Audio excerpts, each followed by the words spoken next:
Hey guys, Adam and Kat here with Compass is Calling. We're going to talk to you about our top 3 spots, our favorite spots in San Antonio. The first spot is Riverwalk. This is the nation's longest linear park at 14 miles. I really didn't realize that it was that long. No, me You kind either. of think that just the inner part of the city is all, but it actually stretches for 14 miles, and that was really cool. They keep it very authentic. They're very particular on what businesses are allowed to come in on the Riverwalk so that it's not over commercialized, and I think that is really appreciated. It felt truly authentic. It didn't feel like a tourist attraction. And along the Riverwalk, if you take it further down, there's a really, really neat neighborhood called Pearl that is just, I think, one of the best neighborhoods. We had multiple locals tell us, if you're looking for something different, you need to go to Pearl, and they were right. It was just really cool. It had a brewery, it had a food hall, it had an open field for playing. It was just really a neat area that someone has kind of gentrified into a really happening place now. We enjoyed it. All right, so spot number 2 on our list is the Missions in San Antonio. Everyone hears about the Alamo for obvious reasons, the historical value of the Alamo and what happened there. But I would say that the 4 missions outside of San Antonio that are part of the national park system are definitely worth a visit. I had no idea that those even existed, to be honest with you.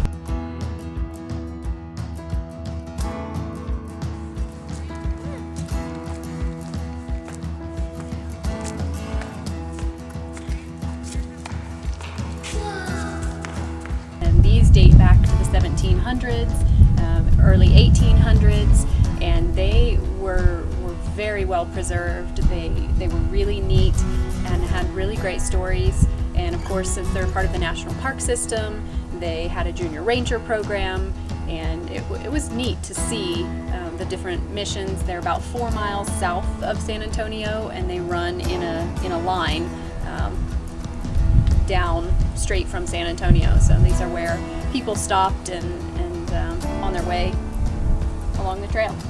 Yeah, there's actually a bike trail now that connects the 4 missions. As Kat said, they're only a few miles apart, so it is kind of a popular thing for people to take their bikes and ride from mission to mission, which I thought was pretty neat.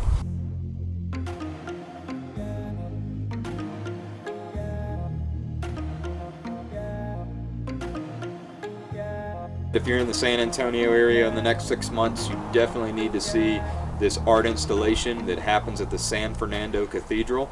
I'll let Kat tell you a little more about the details on it.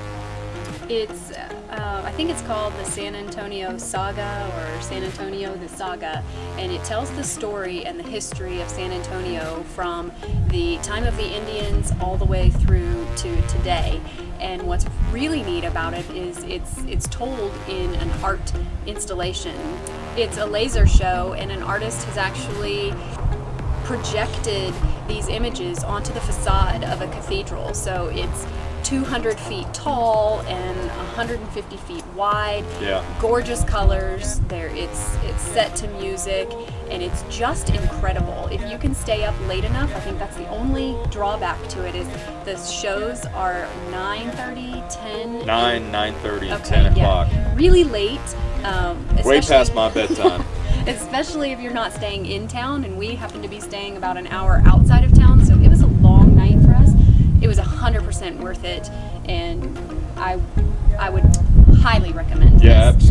I was. It took a lot of prodding for her to get me to go to this because it was at 9 o'clock, And it was an art installation. and it was an hour away. And we had to drive back in town for it. But I was really happy afterwards that she pushed me to go, because I really enjoyed it. It's one of the best art installations I've ever seen. G enjoyed it. He was able to sit through the whole thing. It's about 30 minutes long, 27 minutes long, and it's just gorgeous. And it's free.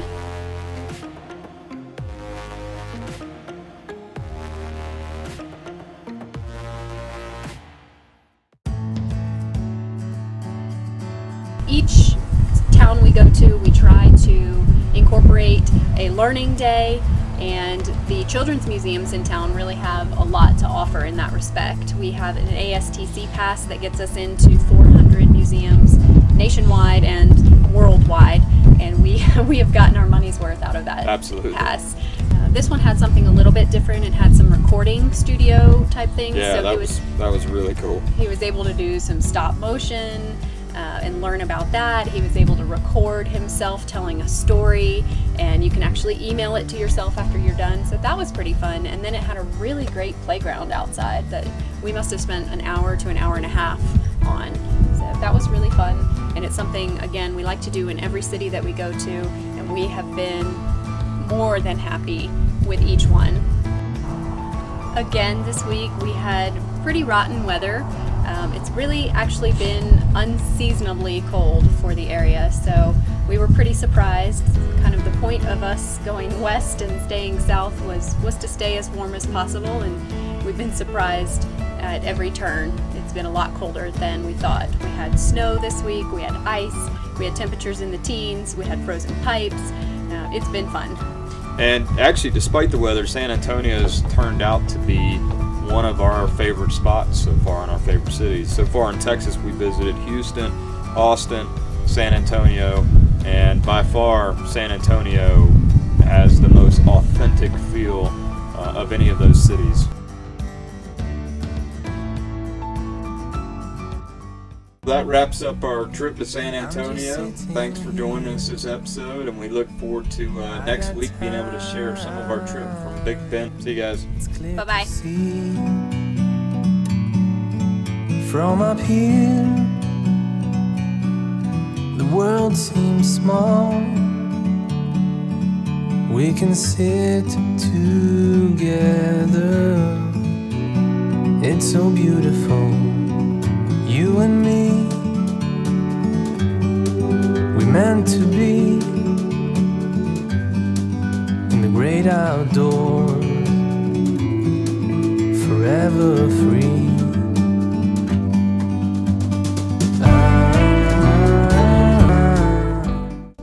Let's try it again. What do I do with my hands? If this is your first time watching us,